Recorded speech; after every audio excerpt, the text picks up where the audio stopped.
Bonjour à tous, bienvenue pour cette table ronde qui a pour thème les palettes, l'emballage et les supports de manutention. Et pour en débattre, pour évoquer la manière dont on peut concilier environnement et maîtrise des coûts, j'ai le plaisir d'accueillir sur ce plateau des experts dans ce domaine, experts à qui je vais demander de bien vouloir se présenter. Commençons par mon voisin de droite. Alors moi je m'appelle Didier Maréchal, je suis responsable Retail France chez Smartflow et Gamma Wapla depuis 14 ans. Et actuellement depuis 7 ans je suis responsable grand compte dans tout ce qui est distribution alimentaire et non alimentaire, tout ce qui est retail. Oui, un petit mot sur Smartflow alors. La firme Smartflow et Gamma Wapla, on est concepteur et producteur de bacs en plastique et de palettes, ainsi que des supports logistiques pour magasins automatisés. Très bien, merci. Thierry. Bonjour, donc je suis Thierry Fustard, donc je suis un des directeurs associés d'Opaline, en charge de la partie commerciale et marketing d'Opaline. Et Opaline, donc c'est une plateforme digitale qui permet d'optimiser la gestion en économie circulaire des palettes Europe et de tout type d'emballage consignable. On gère à peu près 80 références d'emballage aujourd'hui. On permet à peu près à 600 comptes clients aujourd'hui d'optimiser leur gestion de reverse. Ça représente à peu près 4000 utilisateurs quotidiens de la plateforme. Et on est traduit dans 9 langues, on est disponible dans 9 pays en Europe à peu près aujourd'hui. Merci. Enfin Guillaume. Bonjour. Donc, je suis Guillaume Rochman, je suis fondateur et dirigeant de la société Sofrapac International. J'aime à dire qu'on est un jeune vieux parce que ça fait 17 ans que j'ai monté la société. Et on est spécialisé dans l'emballage écologique sur mesure et en l'occurrence, très concrètement, des caisses palettes en carton qui remplacent les caisses palettes en bois. Donc on est capable de fabriquer de l'unité à la petite et moyenne série, jusqu'à peu près 500, 600 caisses. Et voilà, on présente différents avantages liés au contexte actuel, mais ça fait 17 ans encore une fois que je le propose. Et comme le contexte a changé, la demande explose. Et j'aime à le dire. Bon, eh bien, écoutez, on aura l'occasion d'en parler au cours de ce débat. Alors justement, ce débat, on a eu cette idée de l'organiser au moment où le prix de la palette flambait. Il y avait une pénurie de bois, problème de transport, etc. Et donc, pour conséquence, une augmentation très très forte du prix de la palette. Et on s'est dit, tiens, c'est peut-être l'occasion pour les logisticiens de s'interroger justement sur cette palette. Souvent, le parc palette, on ne sait pas très bien combien ça coûte, enfin, on n'en a pas forcément conscience. Et là, brusquement, il y avait cette flambée des prix. Et on s'est dit, bon, peut-être que c'est le moment de reparler un petit peu de ce support de manutention. Est-ce que vous pensez que justement cette flambée des prix de la palette a provoqué une sorte de prise de conscience de la part des utilisateurs qui se sont interrogés justement sur le bien fondé de la palette bois? Oui, il y a eu une prise de conscience, disons, depuis 2021, parce qu'en 2021, on a eu une pénurie assez importante liée, entre autres, à la crise du Covid. Et aujourd'hui, il y a de plus en plus de clients qui demandent à utiliser des palettes plastiques en matière recyclée, parce que nous, on fait des palettes plastiques en matière recyclée depuis 2005. Et on fait des palettes plastiques à 95% que du recyclé. Et donc aujourd'hui, il y a beaucoup de gens qui, vu l'augmentation du bois, on est maintenant à des prix un petit peu fous, quoi. Une palette Europe coûte 17 € à peu près. Une palette plastique coûte à peu près coûte le même prix, entre 17 et 20 €, quoi. Donc maintenant, les gens souhaitent utiliser ce type d'emballage. De plus, ça évite ça évite aux opérateurs de ne pas se blesser avec les TMS, les clous, les échardes. Et c'est vrai qu'une palette plastique, ça pèse 11 kg, une palette bois pèse 22 kg. Ça dure plus longtemps aussi, une palette plastique? Ah oui, ça dure plus longtemps. Ouais. Avec une palette plastique, on peut faire jusqu'à 50 rotations. Ouais. Une palette Europe bois, elle est donnée pour 7 rotations. À partir de 7 rotations, on doit changer un élément. Ouais. Donc, une palette plastique, si elle est bien utilisée, c'est comme disait Guillaume tout à l'heure, effectivement, si l'opérateur fait attention à l'emballage, une palette plastique peut durer très très longtemps. Alors vous le disiez, c'est du plastique recyclé, Oui. On est bien d'accord. Oui, nous on est en RPE, matière recyclée, depuis 2005. On fabrique des palettes en matière recyclée. D'accord. Donc c'est intéressant parce que on peut faire des relations. Ça circule. Voilà. À partir du moment où on a un flux qui est établi, comme disait Thierry tout à l'heure, quand on a un flux établi entre un entrepôt et différents points de vente, au lieu de faire partir un emballage perdu en bois ou en carton, dès qu'on peut mettre quelque chose en plastique et instaurer une rotation, la question se pose même. Oui. J'aurais tendance à dire que la question se pose même plus. Oui, quoi. Enfin, bon, on n'a pas de loueur de palette ici, mais oui, voilà, il dirait peut-être pas la même chose.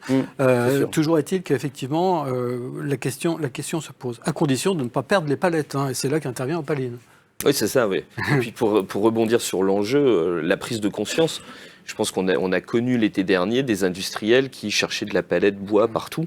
Oui. Donc la question, c'était plus la question du prix, c'était la question de la disponibilité. Donc ils étaient prêts à acheter à tout prix. Oui. Et c'est là où il y a une prise de conscience réelle d'un prix de la palette qui a été multiplié par 3 en l'espace de 12 mois. Et où ils se sont dit, en fait, l'enjeu, il est colossal pour nous en termes de disponibilité. Sans palette, on livre plus les grandes surfaces, on bloque la consommation. Donc comment on peut faire pour optimiser cette gestion et puis rationaliser les coûts ? Je pense que ça a déclenché un réel intérêt chez les industriels, une vraie prise de conscience sur l'enjeu global, parce que encore trop souvent, on est face à des industriels ou des distributeurs qui ont du mal à voir l'enjeu global que ça représente pour eux. Chaque entrepôt a l'habitude d'acheter des palettes régulièrement depuis des années. Le contrôle de gestion n'a pas forcément une vision centralisée de l'asset au niveau global.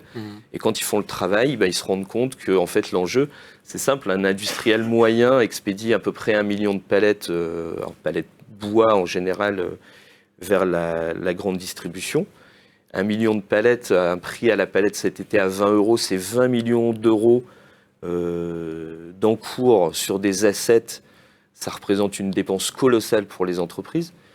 Et ça, les entreprises n'en ont pas toujours conscience. Je pense qu'il y avait un manque de conscience de cet enjeu. Ouais. Et surtout qu'à la limite, ils expédient pour 20 millions d'euros d'assets de bois dans la nature. Ils essayent de le gérer. Mais souvent, c'est un mode de fonctionnement en silo. C'est-à-dire que l'industriel gère de son côté dans son WMS, le transporteur gère de son côté dans son TMS, et le destinataire gère plus ou moins, quand il est un peu vertueux, aussi avec des fichiers Excel. Et ce silotage de cette gestion des emballages engage une perte mécanique. Nous, on estime à peu près chez Opaline de l'ordre de 10 à 15%. Les plus vertueux, c'est plutôt 7-8%. Et les moins bons, ça peut aller jusqu'à 30% de perte de leurs emballages. Mais même si c'est 10%, sur un enjeu financier de 20 millions d'euros, c'est 2 millions d'euros d'enjeux, de dépenses liées à ce mode de gestion non optimisé. Et quand on fait le calcul macro dans les entreprises, qu'on se dit, tiens, cette dépense de 2 millions d'euros, elle se positionne comment dans l'ensemble des dépenses de l'entreprise ? Bien souvent, le contrôle de gestion, quand il fait ce travail, se dit, tiens, c'est dans nos top 5 de dépenses finalement. Et comment on sécurise cet enjeu de dépenses ? Avec des centaines de fichiers Excel ou des extractions de mon WMS à la fin du mois que je partage avec une centaine de transporteurs. Et là, ils se disent, c'est pas possible. Quoi. Et c'est là que vous intervenez. C'est là où on intervient. Alors, Opaline, c'est quoi ? C'est une plateforme, en fait C'est une plateforme digitale. En fait, on agrège les données des différents partenaires qui sont concernés par l'échange. Donc, on est une sorte de plateforme intermédiaire. Souvent, on se dit middleware. On est connecté au WMS côté chargeur, au TMS côté transporteur, et puis on permet une réconciliation de la donnée sur les comptes d'emballage en temps réel. Donc en fait, la garantie d'Opaline, c'est un consensus sur le nombre d'emballages à devoir. Dès qu'on a consensus sur le nombre d'emballages, on n'a plus qu'à se focaliser sur la manière dont on restitue les emballages, et du coup, ça facilite grandement les opérations de reverse. Notre cœur de métier, c'est justement de réduire le temps passé au fonctionnement en silo qui nécessite du pointage en fin de mois. C'est aussi de réduire le besoin en achat de palettes neuves. Donc par ce biais-là, on réduit le besoin d'abattre des arbres pour générer des palettes. Donc on préserve la ressource naturelle qui est le bois. Donc on a un impact environnemental majeur par rapport à ça aussi. Et puis surtout, on permet sur le plan économique de réduire cette perte de 10% et donc de réduire le rachat d'emballage. Donc on a un double enjeu qui est bien identifié aujourd'hui chez les industriels. C'est l'enjeu économique et l'enjeu RSE. Et on adresse ces deux enjeux par la plateforme. Vos clients, c'est les chargeurs, c'est pas les transporteurs. C'est des industriels chargeurs majoritairement, donc ils prescrivent l'usage d'Opaline à leur transporteur. Le transporteur a un accès gratuit à la plateforme pour partager la donnée en temps réel avec son industriel chargeur. Et puis c'est aussi des distributeurs. Et vous rémunérez comment alors ? Nous, en fait, on a un coût d'usage qui va être fonction du volume de transactions qui passent dans la plateforme. Donc on a un coût à l'utilisation de la plateforme qui est indexé sur le volume traité par l'industriel, en fait. D'accord, très bien. Guillaume, je me tourne vers vous. Qu'est-ce qui vous a donné l'idée, il y a 17 ans, de créer Sofrapak ? Il faut me prendre au dépourvu, là. Une opportunité de la vie. Je finissais mes études d'école de commerce et mon cousin aux États-Unis me dit « Je vais lancer un nouveau système de caisse-palette carton qui va remplacer la caisse-palette en bois, en tout cas un autre, qui devrait tenir la route. » Il y a 17 ans, il n'y en avait pas spécialement encore. Et j'ai eu le même réflexe que mes clients ont aujourd'hui, peut-être un peu moins maintenant, mais un peu plus avant. N'importe quoi, je vais jamais mettre une machine qui fait 500 kilos, qui coûte 50 000 euros dans une caisse en carton. Il m'a dit viens voir, je suis venu et je me suis dit ok, je vais faire ça pour l'Europe. Et il y avait déjà des vertus durables il y a 17 ans. Et donc il y a 17 ans, vous vous êtes dit bon, on va construire un site de production, vous allez installer des machines. Oui, exactement, avec mes petites mains, enfin j'exagère, mais c'était un peu ça, où je débarquais et le milieu industriel, je ne le connaissais pas encore. Ouais. Donc j'ai appris sur le tas, et c'est la meilleure des façons, je pense. Et comment le marché a réagi ? Parce que bon, c'est vrai que mal. On se dit finalement... Le carton, c'est quelque chose qui est relativement... qui n'est pas aussi solide que le bois, quoi. Enfin, c'est le réflexe que tout le monde a, c'est la barrière psychologique. Donc quand je dis le marché a mal réagi, j'utilise un gros mot. Il a réagi avec du temps. À force de présenter les différents avantages de nos produits face à la caisse bois, face à la caisse palette bois, en l'occurrence ceux qui exportent beaucoup. Et en l'occurrence, beaucoup de déménageurs internationaux et des industriels dans différents secteurs très disparates qui fabriquent et qui exportent. Initialement, c'était un peu dur. Il y avait ou des blancs ou des grands yeux qui nous disaient « Qu'est-ce que tu racontes ?» Donc j'étais un peu considéré comme un extraterrestre. Et avec le temps, finalement, ça a évolué. On a présenté le produit, on a poussé au test, ils ont testé. Donc c'est ce qu'on disait tout à l'heure, un changement des habitudes, c'est un peu compliqué. Beaucoup en France, j'ai un peu envie de le dire, mais on change quand même, un peu plus lentement, mais on change, et quand on a bien compris le système. Et donc voilà, on a présenté l'avantage de la résistance, où on peut mettre jusqu'à 1,5 tonne dans une caisse, on peut gerber la même chose. Ce qui fait votre force, vous ne faites pas des palettes standards, vous êtes vraiment dans le sur-mesure, c'est-à-dire que vous partez d'un besoin précis et puis vous déclinez un petit peu comme faisaient les emballeurs avec des caisses bois, mais sauf que vous le faites en carton. Exactement, c'est une alternative pure et simple à la caisse palette bois pour la petite série spécifique. Quand je dis petite, encore une fois, comme tout à l'heure, ça peut aller jusqu'à 500 caisses, mais échelonné. Oui, notre force, c'est le sur-mesure. D'accord. C'est le sur-mesure écologique. Et là, vous disiez, ça y est, on a passé un petit peu le cap de cette période probatoire un peu où les gens vous ont regardé avec un air un peu suspicieux et puis se sont dit, finalement, si on passait au carton. Et là, ça marche. Oui, alors ça a commencé progressivement, mais j'ai vraiment ressenti un début d'explosion de demande un peu avant le Covid. Le Covid a accéléré le process. Et du coup, aujourd'hui, tout le monde recherche une industrie verte. Et j'ai envie de dire, entre parenthèses, par sensibilité ou par obligation. Ça, c'est pas anodin.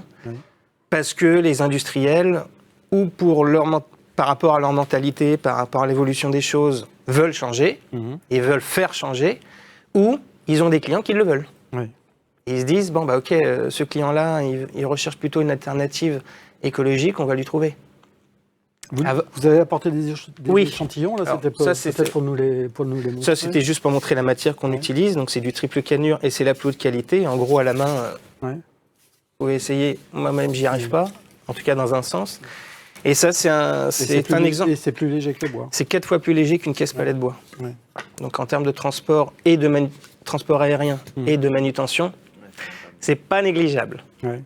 Et ça, c'est un exemple de. Ça résiste à l'eau que ça... Alors, ça reste du carton. Ça résiste à l'eau, ça dépend de quelle eau on parle. S'il pleut à torrent et que c'est resté dehors, c'est stocké dehors, je vais vous dire, bah non, c'est pas fait pour être stocké dehors. Ouais. En revanche, on peut mettre des renforts en contreplaqué, toujours pas soumis à un IMP 15 pour l'export, et qui c'est pas du bois brut, donc c'est déjà considéré comme de l'emballage recyclé, au sol, qui permet de renforcer d'une part et de résister plus à l'eau. Ouais. Et les clients filment avec du film étirant plastique pour éviter que ça soit mouillé lors des chargements ou des déchargements de containers ou d'avions. Ouais. Donc voilà, et ça c'était un exemple de pied de palette qu'on fabrique nous-mêmes. Ah oui, d'accord. Donc on peut mettre du poids. Et en général, il y a entre 9 et 15 pieds par palette en fonction des dimensions. On a fait des caisses jusqu'à 6 mètres de long. Et il y a tout type de particularités entre les dimensions, les poids. Et les poids, on est allé jusqu'à, si je dis pas de bêtises, 1,2 tonne. C'est pour donner des chiffres. Oui, on n'imagine pas que le carton puisse supporter une charge aussi importante. Non, de prime abord, on n'imagine pas. Non. Ouais. Mais quand le poids est bien réparti, il n'y a pas de problème. Ouais. Alors on a parlé de prix, on a parlé de coût. J'aimerais qu'on parle aussi d'environnement. Est-ce qu'il n'y a pas aussi une prise de conscience environnementale qui fait que les mentalités changent et que finalement les habitudes qui étaient celles de la traditionnelle palette bois évoluent. Alors certains continuent, hein, bien sûr. La palette bois continue d'aller bien. J'ai d'ailleurs des chiffres du CIPAL hein, qui disent que malgré tout la demande est quand même toujours très importante malgré que le prix et en dépit du fait que maintenant la période de pénurie est un petit peu passée, mais malgré tout le prix de la palette reste encore assez élevé. Indépendamment de ça, est-ce qu'il y a une prise de conscience qui va vers d'autres solutions, d'autres alternatives Oui, et j'allais dire avec peut-être un a priori, vous parliez de la palette plastique tout à l'heure, est-ce que le plastique n'est pas justement un petit peu antinomique avec ce souhait d'aller vers une industrie verte? Non, il n'est pas antinomique hein, parce que les gens veulent des produits qui soient recyclés de plus en plus et réutilisables. C'est vrai que les sociétés maintenant rentrent dans une réelle démarche RSE depuis maintenant quelques années avec un engagement environnemental. Donc les clients veulent de plus en plus de produits réutilisables, utilisation de bacs, de palettes plastiques et des produits qui soient 100% recyclables. Il y a aussi un engagement sociétal.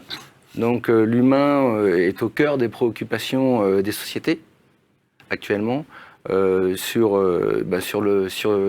tout ce qui est pénibilité, sur le fait qu'une palette bois pèse plus de 20 kilos. Aujourd'hui, on a des palettes plastiques qui pèsent entre 5 et 11 kilos, quoi. Donc quand on manipule quelque chose qui pèse 22 kilos et une palette qui en pèse 5 ou 11, il y a quand même une grande différence, quoi. Ça empêche au personnel d'aller à la salle de sport le soir. Et il y a la pénibilité, il y a les échardes, il y a aussi les TMS. Et moi, je sais que j'ai un client, dans son calcul de ROI, c'est un point qu'il n'avait pas pris en compte. Et il s'est rendu compte qu'en utilisant de la palette plastique, il avait plus d'arrêt de travail. C'est-à-dire, il était à 0, quoi. Donc là, il a fait de grosses économies. C'est-à-dire, quand vous avez quelqu'un qui est en arrêt de travail lié à un clou, lié donc à une écharde, il faut trouver quelqu'un pour le remplacer, il faut le former. Donc tout ça, ça a un coût. Et en utilisant des palettes plastiques, ce coût-là, il est minimisé, il est quasiment à zéro. Donc, Est-ce que l'automatisation des entrepôts, qui est un phénomène relativement récent, plaide en faveur des palettes plastiques? alors, ça c'est un autre sujet. Et ça, depuis maintenant quelques mois, on a de plus en plus de clients qui automatisent leurs entrepôts avec des palettes Europe en bois. Parce que quand on met en place une automatisation, comme par exemple chez Leroy Merlin, la palette référente pour un système automatisé, c'est une palette Europe bois, avec des caractéristiques précises et claires. Donc nous, on est en train de travailler sur un nouveau projet, une nouvelle palette qui soit à 100% compatible avec des systèmes automatisés. C'est-à-dire qui soit identique à une palette Europe en bois, en termes de hauteur, en termes de largeur de plot. Identique. Parce que dans un système automatisé, si on a une palette qui est un peu plus haute, avec des plots un peu plus longs, ou des plots plus étroits, et ben, automatiquement, la palette plastique, elle ne rentre pas dans le système automatisé, parce que le système automatisé, il est fait pour une palette Europe avec les caractéristiques d'une palette Europe. Mais de plus en plus de clients, maintenant, souhaitent, dans des systèmes automatisés, parce que cette palette-là, elle reçoit de la marchandise, elle est stockée, elle va dans le système automatisé, et cette palette-là, en sortie, elle va vers les magasins.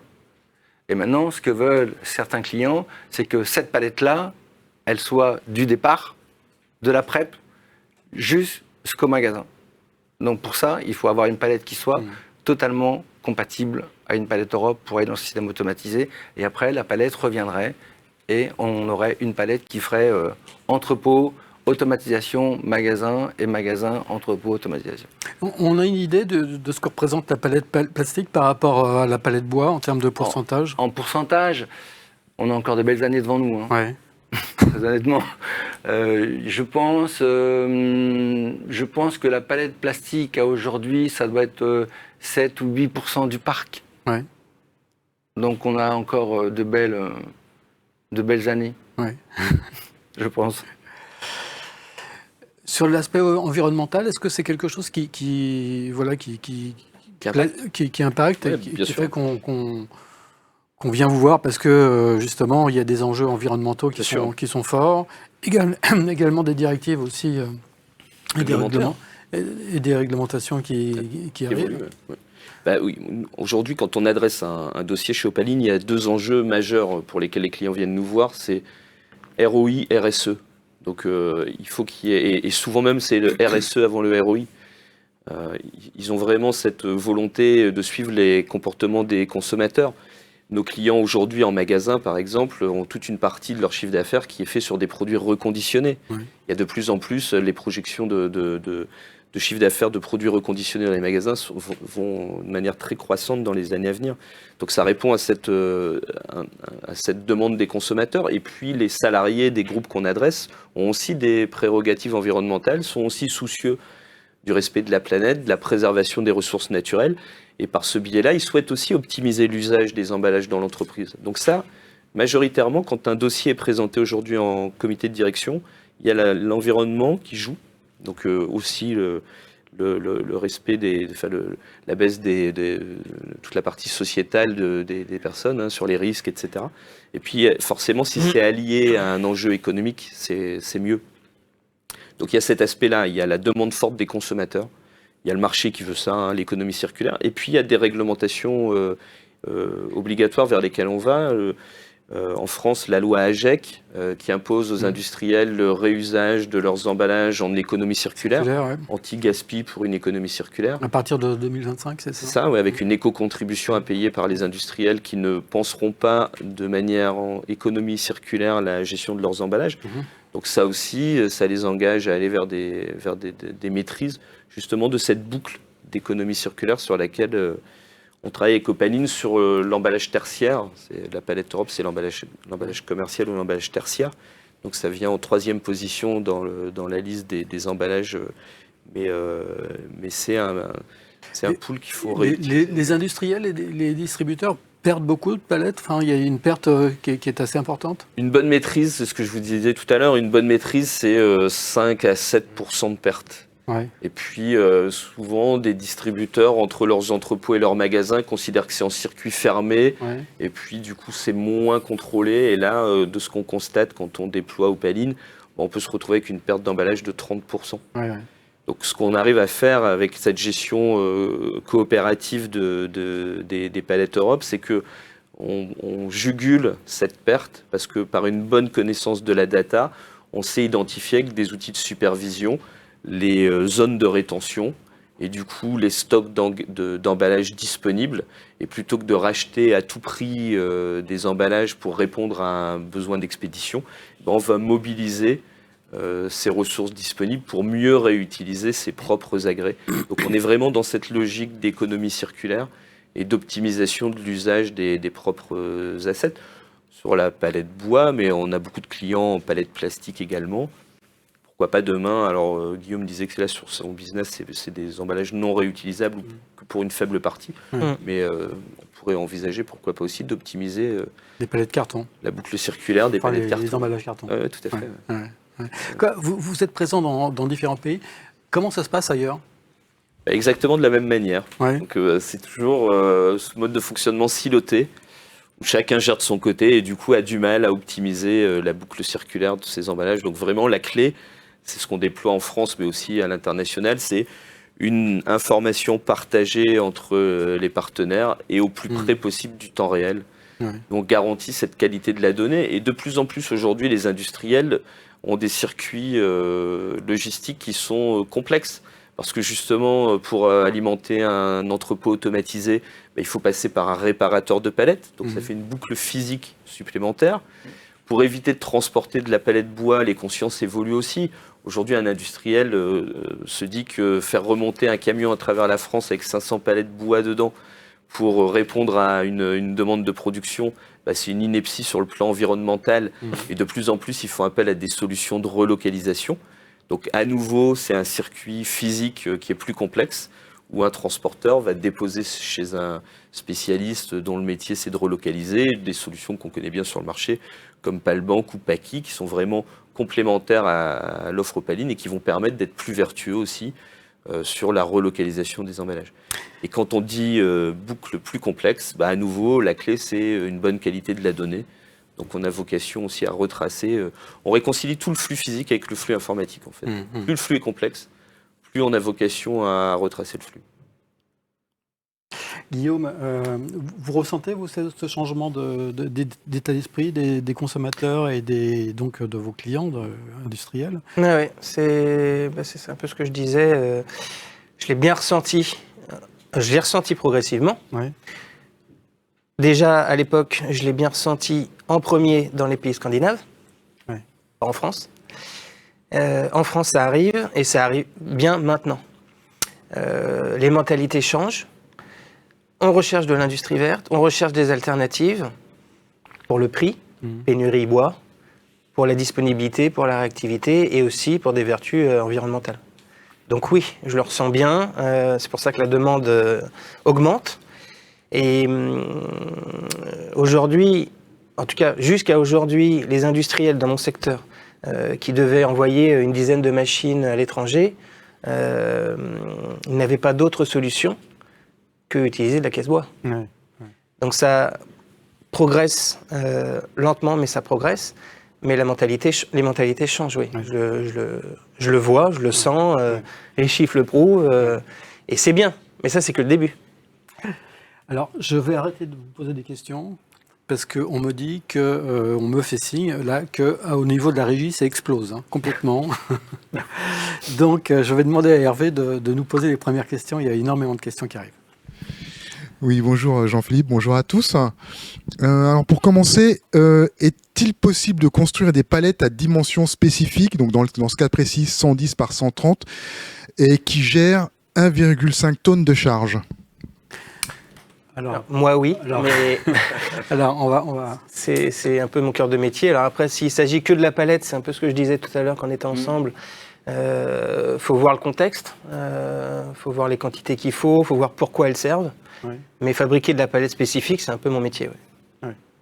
Et dans les mêmes, capable de supporter Oui. une tonne et Alors, demie, hein, c'est ça. Hein. C'est pour ça que j'ai bien dit il faut connaître le contexte, Ouais. parce qu'il faut voir la répartition du poids en fonction des dimensions, mais pour ça qu'on ne peut pas dire oui, on ne peut pas dire non. Ouais.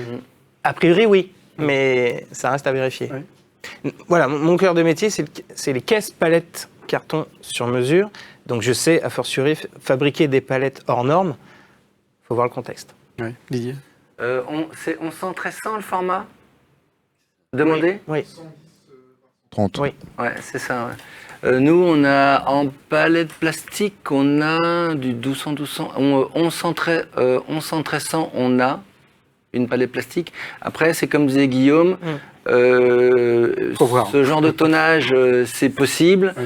Après, il faut vraiment voir la répartition du poids, parce que si c'est une charge comme ça doit peut-être être un big bag ou ce genre de choses. Je pense pas que la charge soit répartie totalement sur la palette. Donc là, c'est vrai qu'il y a des caractéristiques. Le mieux, c'est que la personne qui pose la question vous Voilà. contacte pour. Voilà, pour voilà. Je voir. pense que c'est le plus simple. Voilà, je pense que c'est plus simple. Parce qu'on va pas résoudre le problème là. Non. Hervé. Est-ce que les plateformes de gestion des palettes seront à terme connectées pour éviter qu'un transporteur ou un chargeur gère plusieurs plateformes à la fois? En somme, est-ce qu'un standard est en train d'émerger? Ça, je pense que c'est une question qui s'adresse plus à moi, Ouais. du coup.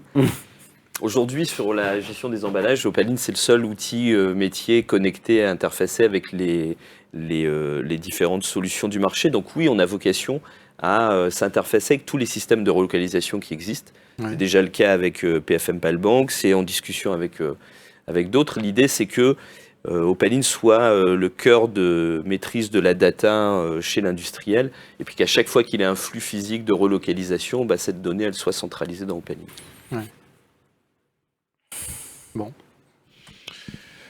Est-ce que les produits carton répondent à des marchés particuliers, notamment pour l'exportation? Complètement. En fait, dans 99% des cas, nos caisses sont utilisées pour de l'export. Maritime ou aérien. Oui. Voilà. Question simple, réponse simple. Réponse courte, concise, précise. Et les palettes plastiques aussi, pour l'export et pour l'aérien, c'est pareil que le carton. C'est très intéressant du plastique parce que c'est très léger. Et donc, on sait que dans l'aérien, au plus c'est lourd, au plus c'est cher, quoi. Oui. Donc, quand on a un support, surtout sur le support, quand on a un support qui est léger, Oui. c'est beaucoup plus intéressant de passer soit en carton, soit en plastique, effectivement.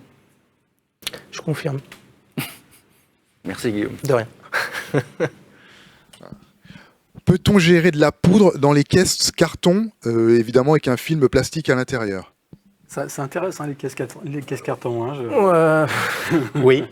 Alors, en soi, pour répondre à la question, j'ai envie de dire oui, parce que je l'ai déjà fait, mais dans un autre contexte, je pense. Mais si c'est à l'intérieur bien hermétique, oui, aucun problème. Le support est là pour, entre guillemets, supporter le poids. Mais oui, il n'y a pas de problème pour ça. Quand il s'agit de pondéreux, par exemple, vous mettez une. Alors moi, je ne mets pas, Ouais, mais souvent, l'utilisateur a ce qu'il faut pour mettre dans la caisse. pour mettre dans la caisse. D'accord. Lui, ce qu'il veut, c'est le contenant Ouais. pour transporter.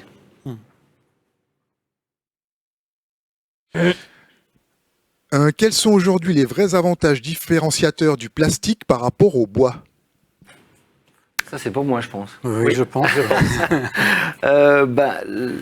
On en a parlé précédemment. Le plastique, les gros avantages par rapport au bois, c'est que ça a une tare stable, c'est léger, on a des palettes qui peuvent s'emboîter, on a des palettes qu'on peut aussi mettre sur rack, mais le gros avantage, c'est que le fait qu'il n'y ait pas de clous, qu'il n'y ait pas d'échardes, et c'est vraiment, et que ce soit super standard. On a différents formats, on a des palettes qui vont de 600-400 à 1200-1200, 1100-1300.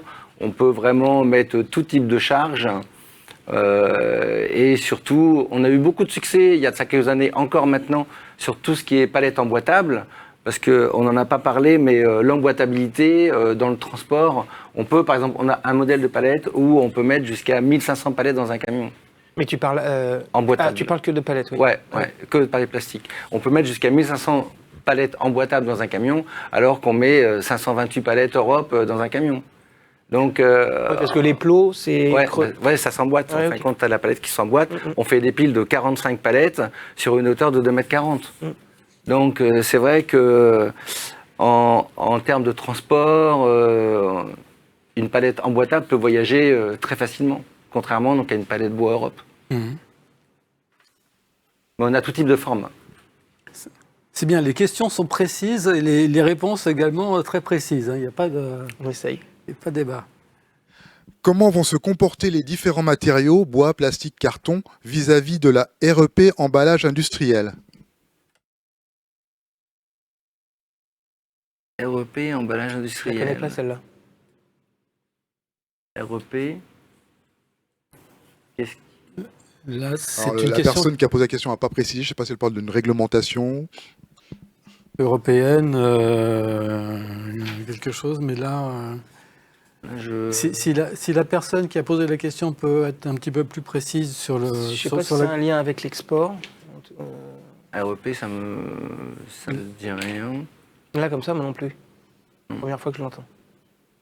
Nos Ça me rassure. participants ne sont pas, C'est rassurant. ne sont pas en mesure de répondre. Désolé. Pas si c'est si une question liée au transport international. En l'occurrence, nos caisses n'ont pas besoin d'être traitées NIMP 15, Oui. contrairement au bois qui, par nature, véhicule des parasites, donc des maladies, donc des virus. Oui. Le carton n'a pas besoin de ça. Donc on n'est pas assujetti à cette norme. Mais je ne sais pas si c'est lié à la question. ouais.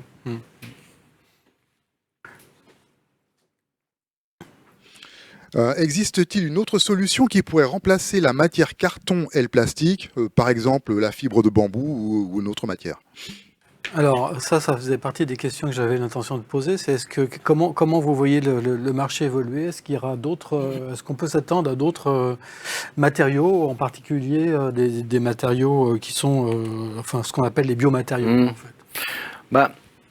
Les tendances, il y aura sans doute une évolution vers des biomatériaux, une évolution dans la composition de la matière plastique. Ça c'est sûr que dans les années à venir... On parle de la disparition du plastique. Quand même, hein. Oui, mais bon, le plastique disparaîtra pas totalement. Il faut pas rêver. Après, les biomatériaux, nous, on peut en intégrer dans le process de fabrication de la palette plastique, mais aujourd'hui, il y a des biomatériaux. Il y a une société près de Vannes qui collecte des algues et qui fait de la poudre d'algues pour venir injecter. Mais aujourd'hui, c'est relativement élevé encore. Donc, on pourrait, dans un process de fabrication d'une palette plastique, intégrer ce type de biomatériaux, parce qu'on a déjà été contacté par cette société. Mais aujourd'hui, c'est encore élevé, quoi. Donc, je pense que dans les années à venir... Élevé en termes de coût c'est à peu près 10 à 15% plus cher qu'un compound normal. Donc, c'est pas encore demain que le plastique disparaîtra et qu'on mettra du biomatériau. Mais je pense que ça viendra. De toute façon, ça viendra, mais on sera obligé. C'est pas demain, quoi. Déjà, dans le carton, par exemple... pour parler de mon secteur, on utilise des matériaux recyclés. C'est déjà bien. Mais après, je sais pas, c'est une bonne question. Mais on n'a pas la réponse. Pas encore. En tout cas, pas encore. En tout cas, je le vois pas, même à moyen terme, je le vois pas venir.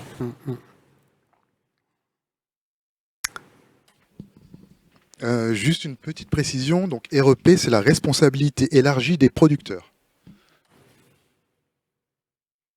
Donc, question suivante. Donc, c'est une question qui s'adresse plutôt à Opaline. Au-delà des palettes, vos services sont-ils appliqués à d'autres types d'emballages? Chevalet de miroiterie, containers industriels, palettes spéciales, et la personne précise pour les palettes spéciales en métal. Oui, tout à fait. Ouais. Aujourd'hui, on gère à peu près 80 références d'emballage différentes pour nos clients.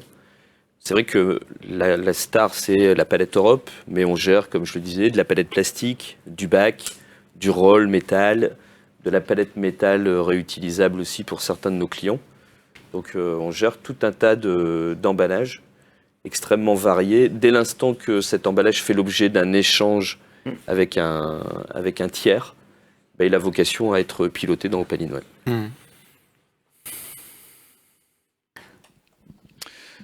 Alors, on sait que la palette bois est réparable et recyclable, valorisation matière et énergie. Qu'en est-il des palettes carton et plastique?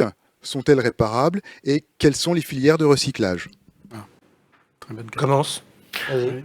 Alors, les palettes plastiques ne sont pas réparables. Ça, c'est une certitude.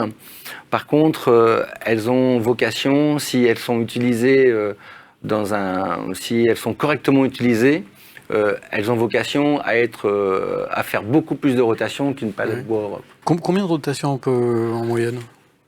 C'est vraiment aléatoire, quoi. On peut parler de 20, 30, 50 rotations. Moi, j'ai des clients qui m'ont déjà annoncé des rotations phénoménales, mais j'y crois pas trop. Mais il n'y a pas de moyenne qu'on peut... Non. C'est l'utilisation de l'emballage. Moi, j'ai un client chez qui on a mis des palettes plastiques en place, qui est une grande enseigne. Quand ils ont commencé à faire un test avec un demi-camion, ils m'ont tout cassé. Tout. Pourquoi? Parce que ça faisait 30 ans qu'ils utilisent de la palette Europe. Oui. Ils utilisaient la palette Europe et quand ça rentrait pas dans le camion, ils prenaient un engin, ils tapaient sur les plots, ils tapaient sur la palette, ils rentraient la palette. C'est clair que quand on utilise une palette plastique de cette façon-là, c'est pas possible. Et c'est pareil pour le carton. C'est pas possible. Donc, c'est vraiment des mentalités. On parlait tout à l'heure de mentalité, de changement. C'est vrai que c'est toujours compliqué. Mais c'est vrai que ça en est la preuve, quoi. Ces gens étaient habitués, les chargeurs sont habitués à charger de la palette Europe depuis des décennies. Là, on leur met une palette plastique dans les mains. Et s'il n'y a pas un cahier des charges précis, une utilisation précise de la palette plastique, c'est clair qu'on fera beaucoup moins de rotation qu'une palette Europe. Mais une palette Europe est donnée pour 7 rotations. Au-delà de 7, on change un élément. Et un élément sur une palette Europe, ça peut être un plot, ça peut être une planche, ça peut être une traverse. Et ça, c'est à peu près c'est 2,50 €. Maintenant, ça va être beaucoup plus, mais c'est à peu près 2,50 € une planche, quoi. Donc quand vous devez en changer plusieurs sur une palette, ça peut vite... D'accord. Donc, pour nous résumer, donc une palette plastique, c'est clair, ça ne se répare pas. Ça ne se répare pas. Quand c'est cassé, c'est cassé. Et on peut la recycler. Et on peut la recycler. Oui, tout à fait. Nous, on récupère nos emballages. Ouais. On a un partenariat en Belgique avec 3 broyeurs qui broient pour nous. Et on récupère nos emballages, on les broie. Ils sont démagnétisés, lavés, et après on récupère la matière et on réinjecte avec cette matière des palettes plastiques. D'accord. Tout à fait. Guillaume. Alors je vais rebondir, pas trop haut. Le carton peut... Alors je reprends mon contexte à moi, on est dans le sur-mesure, dans le spécifique. Donc non, on ne va pas récupérer la caisse, c'est sur demande. En revanche, la caisse, s'il y a le moindre défaut qui ne peut pas être réutilisé, parce qu'en soi, elles sont réutilisables, c'est mis à la benne au recyclage. Donc, c'est l'intérêt du carton aussi. Après, ça peut être réparé par l'utilisateur qui va devoir utiliser la caisse, dans le sens où, imaginons que c'est arrivé chez lui, mais qu'il y a eu un problème pendant le transport, parce qu'il y a des bons transports et des moins bons transports. Il y a un défaut, il y a un pied de palette qui est parti, ou je ne sais quoi. Si je prends l'exemple de la palette, il prend des clous, il remet des clous. Il a le pied avec lui, il n'y a pas de problème. Après, je ne sais pas quel autre dommage il peut y avoir, mais c'est essentiellement sur le pied de palette qu'il y en a. En soi, c'est réparable. Mais vous nous dites que ça peut être réutilisé, l'emballage. Alors, moi, c'est souvent considéré comme de l'emballage perdu parce que ça part à l'export. Encore que, même dans ce cas-là, je bosse avec des déménageurs internationaux qui ont des agences partout.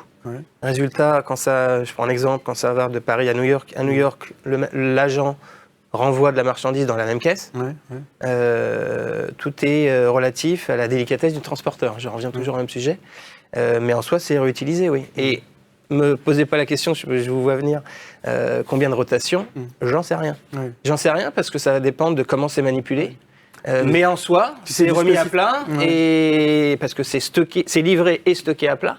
Donc une fois qu'ils ont vidé la caisse, ils remettent à plat, ils mettent dans un coin et ils la réutilisent pour faire autre chose. Ouais. Et puis les rotations, moi j'ai des clients, j'aimerais leur revendre des caisses, mais je peux pas parce qu'ils réutilisent déjà les caisses qu'ils avaient. Ouais. Et ça dure depuis des années. Donc. C'est étonnant pour du spécifique quand même. Bah, parce que- Alors, dans le cas du déménagement international, il y a des standards D'accord. dans ce cadre-là, où je peux me permettre de dire que c'est réutilisé. Alors, est-ce qu'on a encore beaucoup de questions, Hervé? Oui, il nous reste encore quelques questions. Encore une question pour Opaline. Donc, est-ce qu'Opaline gère la RFID en traçabilité? On gère la RFID avec des partenaires, effectivement. Donc, quand on a une problématique de gestion des RFID, on le gère avec un partenaire. On sait adresser ce sujet chez un client. En revanche, c'est vrai que ce sont quelquefois des investissements d'infrastructures qui sont un peu lourds. Et quand on met ça en corrélation avec un emballage, même une palette qui est avec un prix élevé aujourd'hui à 20 €, le retour sur investissement est compliqué à aller chercher. Donc, c'est vraiment des dossiers Oui, c'est très pas votre- anecdotiques. c'est à pas la votre cœur marge. de métier, C'est c'est pas- pas notre cœur de métier. Ouais. Notre cœur de métier, c'est vraiment de bien suivre les assets et on travaille sur la quantité. On gère à la quantité et on calcule des balances à la quantité. Voilà, en fait, c'est dans plus la- un échange entre les partenaires Exactement. qu'un suivi à la palette. Quoi. Exactement. On sait le faire, on sait adresser des clients sur ce sujet-là, mais le retour sur investissement est compliqué à les trouver de par les infrastructures, de lecture des codes derrière, etc., qui sont compliqués, qui demandent des investissements lourds. Ouais, Didier, Ouais, nous, on fait aussi de la RFID. On met des étiquettes RFID sur nos palettes, aussi sur nos bacs. Ouais. Et on travaille avec un partenaire qui est à même de suivre ces supports. On a fait ça pour Gémeaux avec un partenaire qui est Ubi Solutions. Et ils ont mis une étiquette RFID sur le bac et ça fonctionne plutôt bien. Enfin, on le voit là, c'est les bacs de chez Gémeaux, ça. Et on a une étiquette RFID et c'est cette firme qui suit et qui trace les supports. Et ça fait maintenant 3-4 ans que c'est en place et ça fonctionne très bien. Sur le même sujet, on me l'a déjà demandé. Quand c'est, je reprends l'exemple de tout à l'heure, où c'est une machine qui vaut 50 000 €, on veut savoir où elle est, même dans la caisse, pendant le transport. Donc on avait mis un petit dispositif, un fabricant hollandais avec qui je travaille. Et voilà. Ils peuvent suivre. Mais bon, après, c'est assez limite aujourd'hui, en tout cas avec ce dispositif. C'est pour ça qu'aujourd'hui, je ne suis pas allé plus loin. Pendant le transit maritime, ça passe pas. Bah oui, bien sûr. Ils sont... Donc, comme ça part à l'export. Sur de la RFID, oui. Sur de l'IoT, ça pourrait. Hervé. Peut-on faire de la location type pooling, location en long terme, avec de la palette plastique et de la palette carton? Est-ce que c'est possible avec un modèle, avec le modèle suivant, pas d'achat pour l'industriel, mais une location long terme avec service de récupération chez le distributeur et maintenance de la palette inclus dans le prix de location? Oui, il y a des loueurs comme ça. Oui, il y a des loueurs sur le marché qui font ça. CHEP, LPR, Contrallo en Belgique sont des loueurs connus sur la scène internationale et qui font de la location à la fois de palettes plastiques, mais à la fois aussi de palettes bois. Plus de palettes bois que de palettes plastiques, ça va de soi. Mais c'est tout à fait possible, avec des coûts, bien sûr, de réparation, de freins, de pertes surtout, parce que souvent ils courent après les palettes. Mais non, mais ça c'est possible. Ouais. Avec le plastique, c'est possible. Opaline, vous travaillez avec les loueurs ou pas du tout? Parce qu'ils ont leur propre système de suivi. Exactement, ouais, en général, c'est une alternative d'un chargeur. Il a le choix entre la palette échange ou la palette locative. Dès l'instant où il passe sur de la locative, il y a un peu moins vocation à tracer les flux, quoique ils doivent quand même identifier vers quel destinataire ils ont expédié, parce que c'est le loueur qui va les rechercher. Donc il y a toujours cette notion de contrôle de la data, de maîtrise de la data. Donc on a déjà été questionné sur ces sujets-là, mais de la même manière, c'est pas notre cœur de métier. Oui, bien sûr. Bon, je vois que les questions continuent d'affluer. On est en train de les extraire. Alors, les palettes plastiques ou carton, elles étaient validées en vue des règles d'assurance APSAD, APSAD, FM Global, concernant la protection incendie. Oui, alors ça c'est un sujet. En fin de compte, FM Global, c'est un assureur qui travaille beaucoup avec énormément d'enseignes.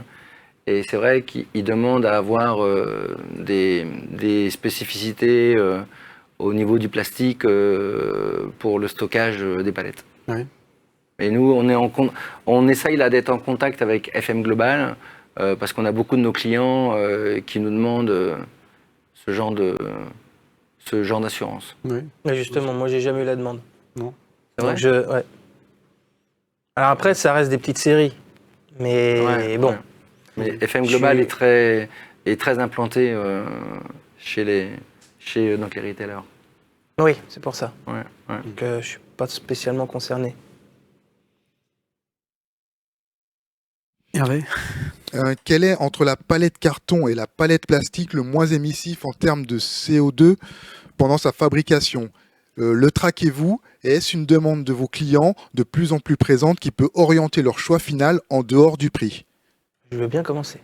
Vas-y, commence, je te laisse commencer. Ça vous laisse le temps de réfléchir un peu. Ouais, ça va. Bah, je dirais que c'est mon cœur de métier. Et alors, on ne me le demande pas directement, encore que certains si, mais je l'ai fait moi, l'étude, parce que ça m'intéressait. Et donc, Alors a priori, pas forcément sur le process de fabrication, mais sur tout le process. ouais. Est-ce que le sourcing, où c'est que vous sourcez la matière En France. première? En France. Et nos caisses émettent 2 fois moins de CO2 alors, je ne me compare pas au plastique, parce que je ne sais pas, mais oui, par rapport au bois. Ouais. Par rapport au bois. 2 fois moins de CO2. Deux fois moins. Et pourquoi alors? Bah, sur différents sujets, le poids, Oui. qui est l'avantage majeur, Ouais. le sourcing, Ouais. France, ça va de la caisse à la colle au clou, Ouais. tout est France. Tout est France. Et D'où le petit coq que vous avez sur vous là. oui, je prône l'industrie française de la French Fab. Je ne sors plus sans. Et ceux qui l'ont se reconnaîtront. Et voilà. C'est cet industriel de fabrication aussi qui doit être Bien assez, sûr. Peu consommateur d'énergie. Bah oui, complètement. Donc voilà, c'est un ensemble de choses qui font que.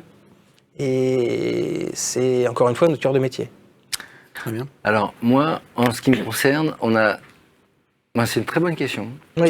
Mais chez nous, on n'a jamais fait cette étude-là. Et après la réunion, je vais prendre les coordonnées de Guillaume pour qu'il me briefe sur ça, parce que c'est quelque chose qui m'intéresse fortement. Mais c'est vrai que si on prend, si c'est, comment dire, tu dis que c'est 2 fois moins. 2 fois, ça émet 2 fois moins de CO2. Et il y a surtout un point de légèreté, a priori. Ah bah oui. Donc j'aurais tendance à dire comme ça que, à mon avis, vu que nos produits sont aussi assez légers, je ne vais pas dire de chiffres, mais je pense qu'on doit être un peu dans cette... Au niveau de la distribution, après il faut optique-là. voir au niveau de la production aussi. Après, au niveau de la production, nous, les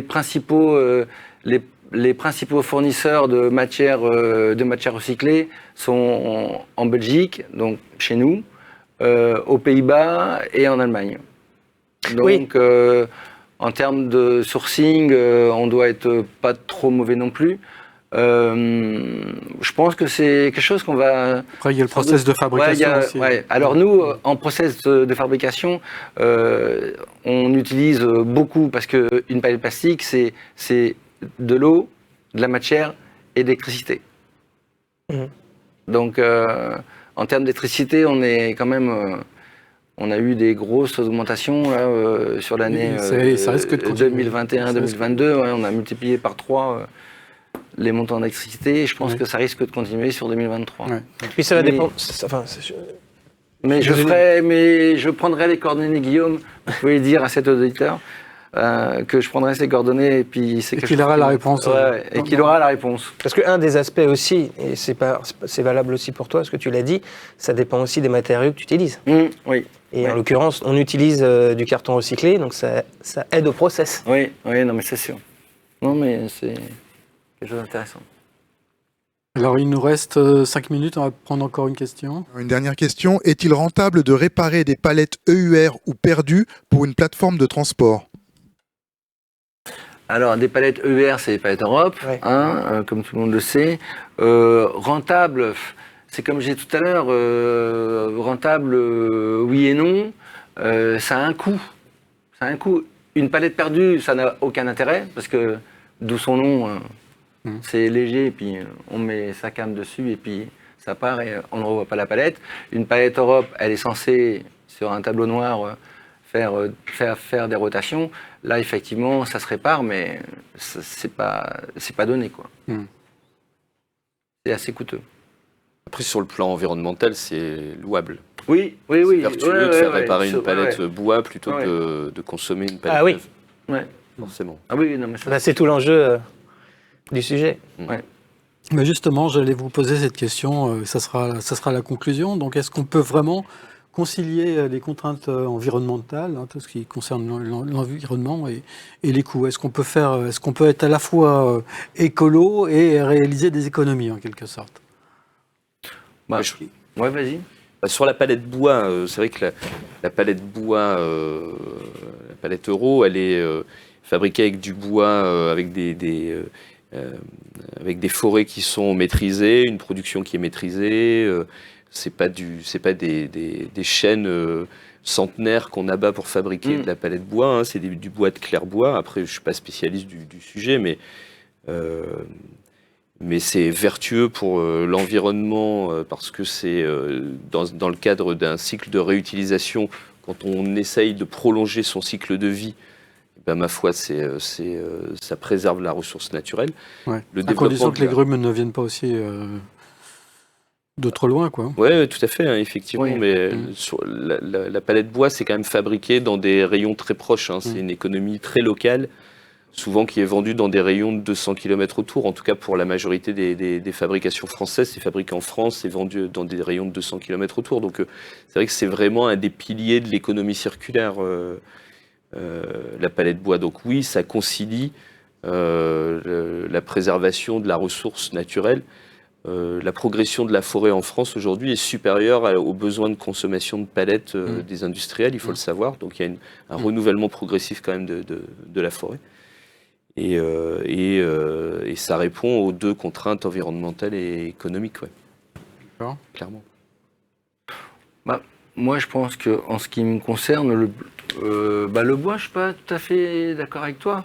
Parce qu'il y a quand même, en termes de fabrication de palettes Europe, ayant vendu des palettes dans ma vie, bois, pendant quelques années, il y a quand même une grande partie des appros qui vient d'Ukraine ou de l'Est.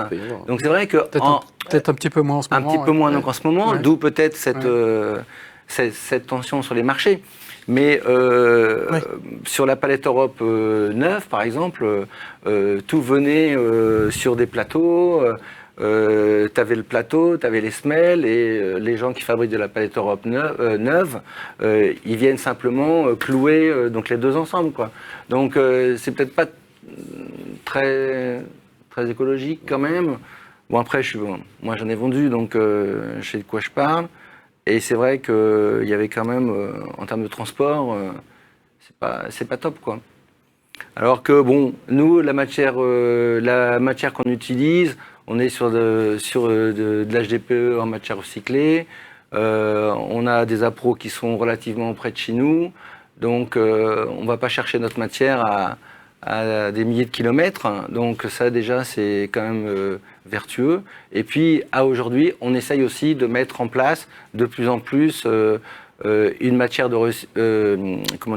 une filière de recyclage, de récupérer nos palettes. On récupère même les emballages de nos confrères pour pouvoir les recycler et les réinjecter dans le process des palettes plastiques. Très bien. Et pour finir, Guillaume, donc. Oui, j'ai essayé d'écrire pour synthétiser, parce que j'ai beaucoup de choses à dire. Mais oui, la réponse est oui. En tout cas, chez Sofrapac, encore une fois, c'est notre cœur de métier, à la fois être éco-responsable et être dans les clous au niveau prix. Et on y est, c'est-à-dire qu'en termes de prix, parce que j'en ai pas parlé, mais on est en général dans les 30% moins cher qu'une caisse palette bois. dès lors que c'est une demande spécifique. Donc c'est au niveau prix du marché, on est plutôt bien placé. Et on est éco-responsable dans le sens où on utilise du carton recyclé. Ce carton est labellisé FSC, donc issu de forêts protégées. On se source en France, on fabrique en France, en région parisienne, en Île-de-France. À Bonneuil. À Bonneuil. J'aime bien le dire parce que c'est assez atypique aussi. Et voilà, donc, et nos caisses, comme on vient de le dire, émettent 50%, enfin 2 fois moins d'émissions de CO2 qu'une caisse palette bois. Donc, la question concilier écologie et prix, oui. Pour faire quoi? Bon, bah écoutez, il est midi pile. Merci beaucoup pour la qualité de ces échanges. Merci à vous pour Merci à vous. vos nombreuses questions, ce qui prouve que le sujet vous intéressait. Et puis à très bientôt pour une autre émission sur le plateau de Supply Chain Village.